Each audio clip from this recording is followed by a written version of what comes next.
Oi pessoal, tudo bem? Voltei aqui hoje para a gente falar de mais um assunto muito importante aí dos nossos estudos e hoje funções da linguagem, tá? Mas antes, como é que você tá a sua vida? Professora, a senhora da última vez falou que ia aparecer aí sem maquiagem e o que você apareceu dessa vez? Além de aparecer sem maquiagem, dessa vez nem o cabelo tá escovado. Ai, gente, olha só, bem de longe, a pele não tá tão ruim.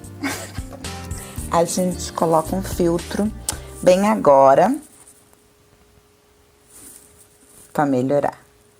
A gente vai falar de funções da linguagem e não dá para falar de funções da linguagem sem a gente lembrar um pouquinho dos elementos de comunicação.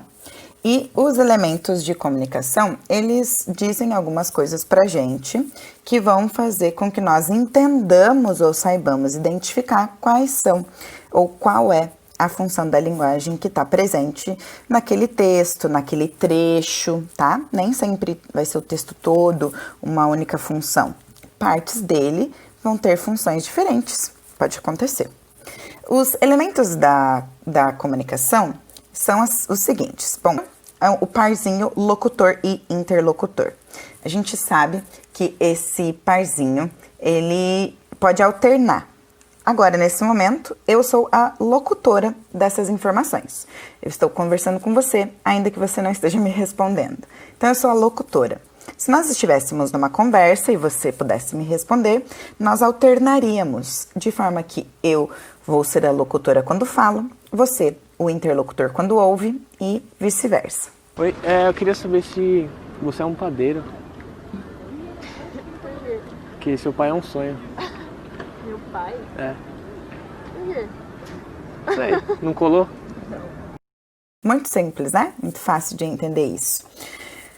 Depois passamos para a ideia de mensagem e código. O que é a mensagem? Mensagem é aquela coisa que eu quero que você saiba. A informação, a fofoca, a piada que eu quero transmitir para você. Código é o meio que eu uso de interação para que você possa compreender a minha comunicação. O código que a gente mais usa nada mais é do que a nossa língua. Língua portuguesa, por exemplo, é um dos códigos que a gente usa para se comunicar. A linguagem de sinais é um código que eu posso usar para me comunicar. Depois nós temos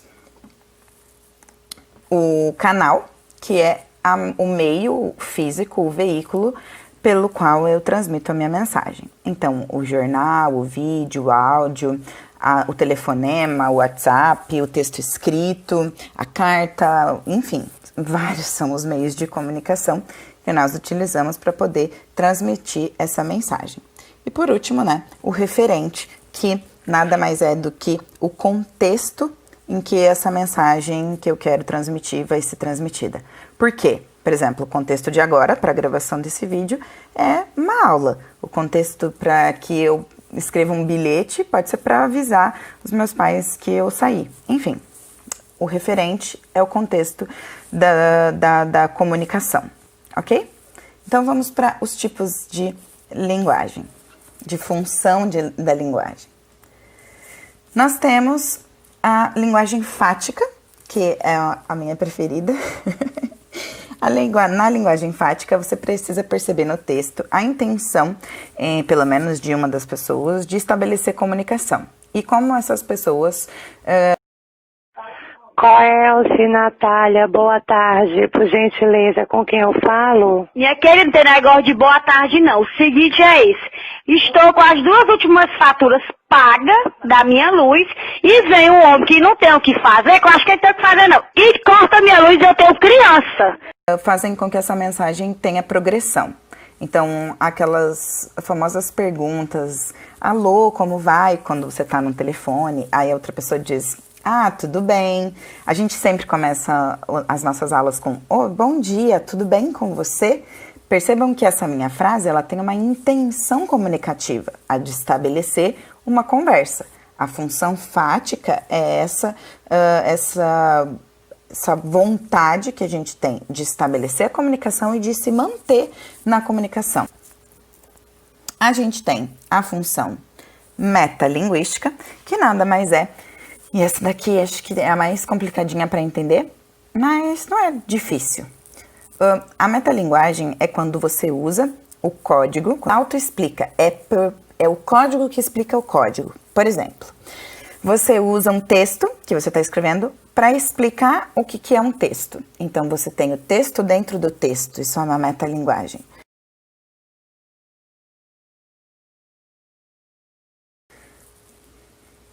Função referencial ou função denotativa. É aquela em que você vai ter uma linguagem correta, séria e principalmente preocupada com a veracidade dos fatos. Então, você tem que enxergar que aquilo é verdade. Hoje em dia tá bem difícil da gente se livrar das fake news, né? Mas o texto jornalístico é um texto, por exemplo, que pode ser considerado denotativo, referencial. Os textos acadêmicos, os artigos, as monografias também são considerados como linguagem referencial. O alerta de temporal, que é uma chuva mais forte e volumosa, é para o interior do Nordeste, incluindo todo o estado da Bahia. A função emotiva. Para ser função emotiva, você tem que perceber, obviamente, que o interlocutor está expressando alguma emoção, tanto de felicidade quanto de tristeza, e que essa frase, esse trecho, ele está em primeira pessoa. Então, é uma das marcas mais comuns, mais marcantes da função emotiva, é você ter a presença da primeira pessoa expressa naquele texto. Mãe querida, meu coração por ti bate como caroço de abacate. Função poética. Às vezes ela se confunde um pouco com a emotiva e às vezes elas acontecem as duas ao mesmo tempo. A função poética nada mais é do que esse texto escrito em versos, a beleza, a poesia, a rima, quando ela está presente na música, num poema. Então você percebe uma linguagem toda estética diferente, né? Para levar essa arte, essa beleza. Mamãezinha, mamãezinha, viemos alegremente para cantar em teu louvor e para felicitá-la sempre.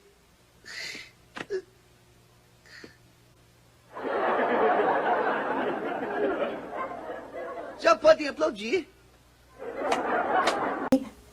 Se eu olhar, por exemplo, um texto escrito em verso, e eu perceber que o que está escrito ali tem essa função de causar em mim uma leitura diferenciada, se eu perceber que talvez tenha uma sonoridade ali, eu sei que essa é uma função poética. Professora, e se o poema que está sendo escrito tem tudo isso e tem lá uns pedaços em primeira pessoa?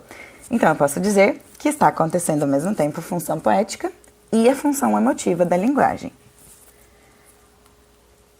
A função apelativa é uma função que algumas pessoas gostam muito. Ela está presente nas propagandas, ela está presente nas campanhas, principalmente porque ela tem o papel de tentar convencer o leitor, o espectador, a fazer alguma coisa, se envolver na campanha, a comprar um produto. Então, a função apelativa tem essa vontade de persuadir o telespectador ou o leitor.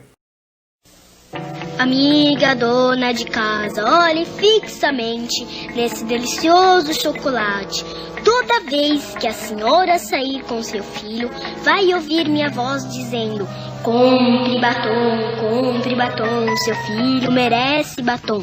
Agora a senhora vai acordar, mas vai continuar ouvindo a minha voz. Compre batom. Batom, o chocolate da garoto que não sai da boca nem da cabeça. Ela está presente também em textos argumentativos. Você quer convencer alguém das suas ideias. Bom, essas são as 6 funções da linguagem e eu espero que tenha ficado simples para você entender. É bem fácil, né? Um abraço, um beijo e até a próxima aula.